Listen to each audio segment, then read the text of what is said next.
You know, the songs this morning really teed us up for settling in our hearts that God is great and good, and He has good things, and it's very personal.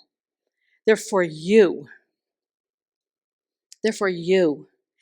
And so we did not get to do our breakout session last night, and I really questioned why the Lord had me going where I'm going to start, but now I know. Because I kept saying, but they're going to discuss this stuff, Lord. So you will later. So here's one really big question. What is your assignment? Again, like I said, it's very personal. I was thinking on the way here this morning that of all the religions on the earth, and there are many, the only one that is very, very personal, that is about the individual, is Christianity. Yes, we're all a part of the body of Christ. We're all cells and atoms, if you will, in the body of Christ, like our bodies. But yet, it was said last night, I think it was last night, Jesus, God so loved the world, and yet Jesus said He'd go after the one. You're the one. I'm the one. You have an assignment on your life, ladies. You are not here by accident. So what is your strong desire? Again, I just want to take you back to the songs and the worship, where we're focusing on how great God is, and oh, who said it last night? Was it Sis? About that we have the melody, Christ's melody. You are a part of His song, the song of His heart. I felt this morning too, there are some of you sitting in here that you don't really think of yourself as someone who God has an assignment on, outside of living a good life, and loving the people around you. You know what I'm saying? But I want to tell you something. There is not one of you here that does not have an assignment. So what is your strong desire? That is what passion actually is. We use certain words like purpose and passion a whole lot. And I like to try to think of it in other ways. And passion really is a strong desire. It is almost an uncontrollable dedication to something or someone. It is something that has gripped you. And I like to say, it has you, not the other way around. And you know it when it has you. How do you know? You fixate on it. You daydream about it. You replay it over and over in your mind. Maybe when your day is quiet, if you have little ones, that's probably really late at night, right, Laura? and you think about it. You see yourself doing this thing, and you might think, like I thought for a long time, that is a vain imagination, and I need to tear that down, because I didn't fully believe that I could do that or be that. But it had me. I ate it, I drank it, I slept it. I realized one day, not that long ago, I teach all the time in conversation with everybody. My family, my kids, complete strangers. In email, on Facebook, yes, complete strangers, I said it. It is something you desire strongly to make it happen. That is your passion. You may not even believe that this is something you could actually do. I was there. But it lives in you. And I want you to take note of that it lives in you. Do you lay in bed at night? I would lay in bed at night and start like singing some songs and partial songs and just kind of worshiping the Lord. I mean, like in my heart, because Bob's sleeping, And I have songs where I hear an entire gospel choir of hundreds of voices. I've never fully written these songs. But it's something that lives in me. I have seen myself doing this for decades, and it scared the bejesus out of me. It really did.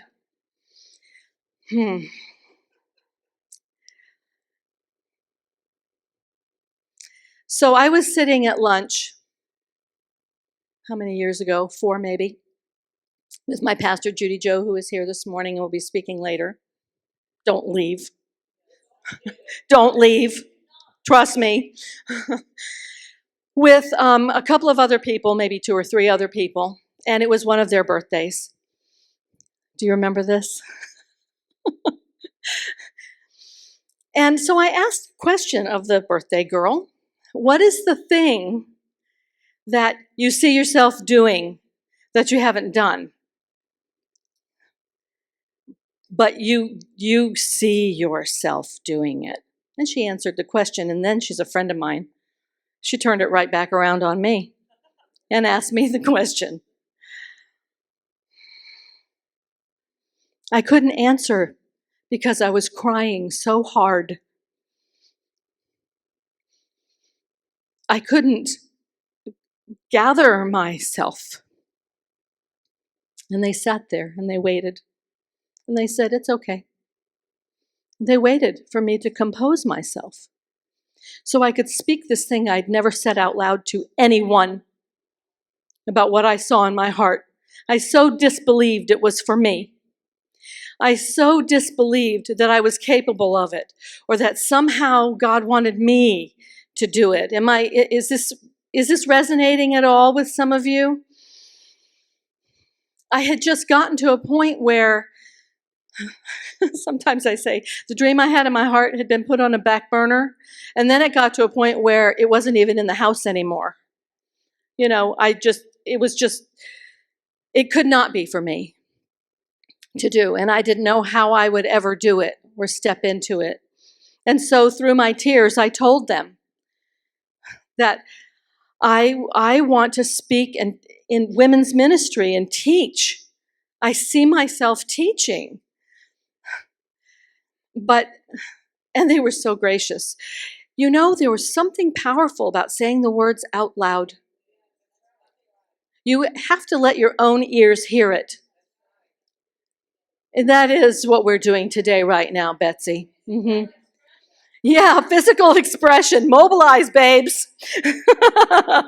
So I don't know if any of you who were here last night got a chance to answer the questions that were from last night, but like I said, that you can cover that in the breakout today.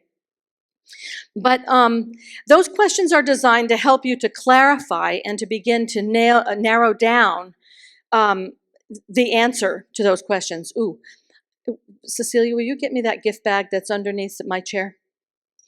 I brought a visual aid. I like visual aids. You'll see it in a minute. So it'll help you narrow down what your assignment is. Whatever it is, it can be boiled down to 2 things: who you love and what you hate. Who do you love? Is it single moms? Is it moms with autistic kids who need so much support? Is it people who are incarcerated?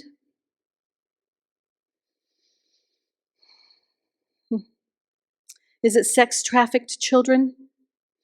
What group do you love so much that you have to do something?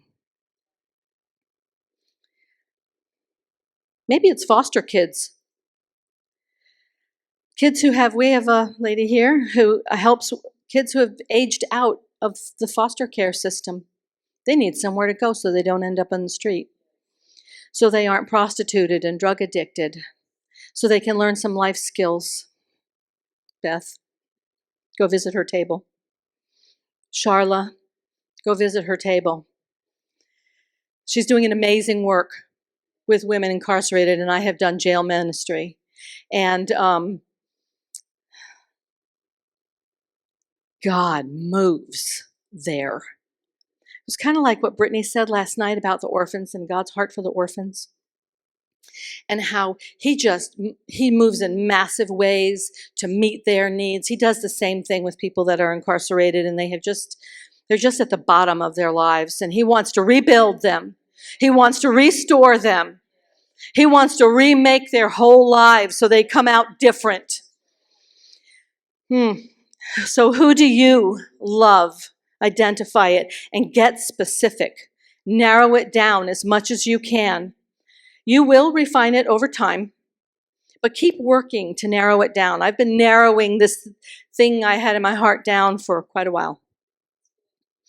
What do you feel compelled to correct? In other words, what do you hate? What makes your blood boil? Whatever it is, it's something that breaks your heart. You can't stand that people are affected adversely by it. Homelessness, domestic violence, maybe it's spiritual abuse. We live in a very religious town. Boy, that was a resounding yes, wasn't it? Yes, and there's a lot of spiritual abuse. There's a lot of thumping the word at somebody. So you might be real impassioned to correct that in every place you go. And God may give you something big to do to correct that. He might have you write a book. He might have you speaking at various parachurch ministries until some pastor gets it. And they have you come in and you speak it there. I got a pastor like that. She's a safe haven for people. Maybe it's injustice. What kind of injustice? Is it racial injustice? Thank you. Maybe it's people who've been wrongly incarcerated. I have a story. I was watching a documentary. There's this attorney in Texas who is eaten up with helping people who have been wrongly incarcerated. They're on death row. They're serving life in prison, and she will leave no stone unturned to investigate their case. She is like a pit bull. She goes after every legal avenue to free them. She does in-depth investigation of her own from the very beginning. She investigates every piece of evidence. She spends years. If she discovers that this person is not guilty, she has given her whole life to this. She is incensed when prosecutors railroad someone and they end up in prison for the rest of their lives, and she has freed people. She's amazing. When I say she's a pit bull, I'm telling you, she is. But she tells them at the outset, if it turns out you're actually guilty, I'm going to find out. I love her. She's amazing. I can't even think of her name right now. She'll take it all the way to the Supreme Court. It gives her deep satisfaction to see these people freed. And she has given her life to it. So whatever this thing is that burns in you, this thing that you hate, you can come at it. Honestly, you can come at it from either side of the coin. I'm just trying to help you find what is it? What is it that is burning in you? It could be a people group that you love, but it could be something you just have to correct. I have a friend who has a ministry for women who are married to pastors who abuse them in every imaginable way, from using scriptures to destroy their self-esteem, to using coercive control over them, gaslighting them and making them feel like they were the crazy ones, to withholding finances, physically beating or threatening them. And her husband tried to run her. She had their kids in the car, and he tried to run her off a bridge. She got free, and she's helping a lot of other women get free. And it was really a process. And specifically, you see the attorney was very specific. She's not going after everybody who's in prison. She's going after this one kind of person My friend was not trying to, and is still not trying to, help all women in domestic violence. You see how general that is? But pastors and pastors' wives, those are her people. So what does the process of getting specific look like? I can show you. Who knows what this is? This is a funnel. This one happens to be an oil funnel. Cecilia, will you come here and hold this for me because I'm going to need my hands. I realized this last night. So it's a funnel. I looked up some synonyms. One synonym is it's a channel or a direct guide, right? Vanna White. Or a conduit. A conduit is something that passes one thing to another. It could be, something like water or oil. It could be information. It could be assistance. The Latin for conduit is to bring together. It also is a passage. Your funnel takes you to the people who need you. This funnel takes the oil to the engine that needs it. Why am I talking about this? Because we have to go from the general to the specific. So a funnel has parts. It's got this big bowl and it's got a spout to just sort of boil it down. The wide bowl is where the God dream is. This is where your ideas have been circulating, the things you've done, the many experiences you've had, your desires. They're in here. But you notice the funnel starts to narrow, right?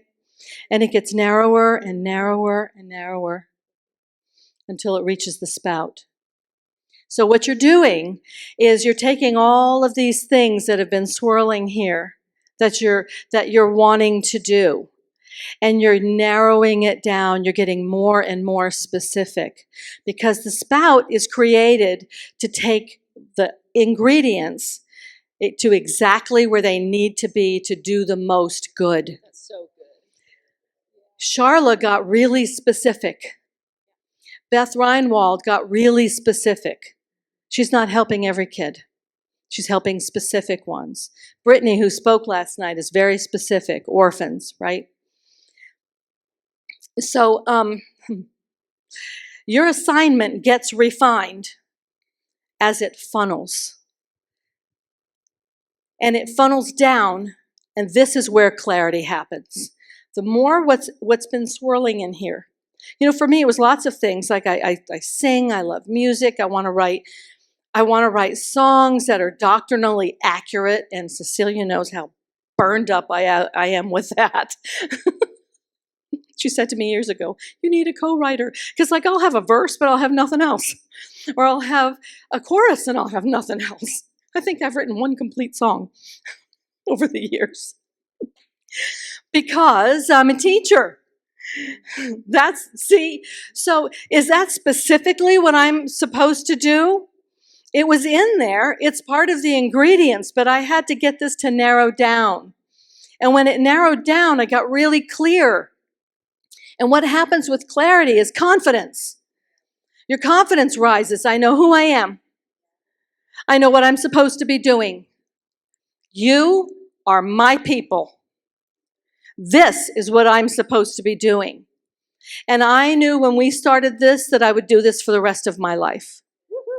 Me too. She didn't invite me, by the way. I realized about a year or so in, we went to lunch, she told me, and I went, oh, I'm in. And I went, oh God, she didn't ask me. So maybe you don't have to be asked because you're so eaten up with it. Because it's so specific. You know it when you see it. You know it when you're there. Clarity results in confidence, so find it and walk in it. And take action. And I'm not going to go into all this. Sorry. But I want to say this. There was a minister who was he was at a meeting somewhere in Africa a long, long time ago. And he just felt like he'd missed it somehow. Went on this trip and he just missed it somehow. And the Lord said this to him: you have a people, a place, and a purpose. You do too. Find them. And then let the community help you mobilize, help you put action steps to what's in your heart. You may not exactly know all that it is, but start to talk about it and let your own ears hear you say it. It was so significant at lunch that day. Thank you, Holly, for turning that question on me, because it forced me to say what it was. I had never even said it to Bob, and I've been married for almost 40 years. And then it took being in the right environment for that thing to take root and grow. Ladies, you are in the right environment.